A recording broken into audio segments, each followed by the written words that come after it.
اللي بده يتضامن مع الطفل الدرزي بده يتضامن مع الطفل البدوي.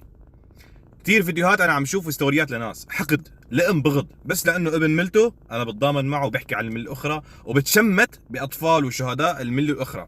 نحن واصلين للمرحله بسوريا. ايه صح، ايه نعم، نحن واصلين لمرحله انا مستعد اني شيل واعمل وحط بمله اخرى ولا اقرب على ملتي.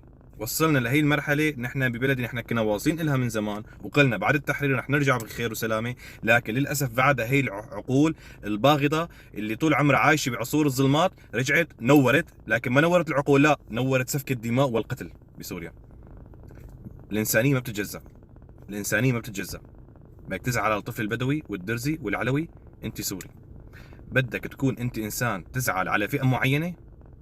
انا بتمنى، انا ما عندي متابعين كثير على الانستغرام، بتمنى انك تلغي متابعتي، ومش حاب انا اشوف شخص من الاشخاص بحياتي. انا لغيت كثير متابعات على فكره في السوشيال ميديا لهيك اشخاص بغيضين ولئيمين وحاقدين.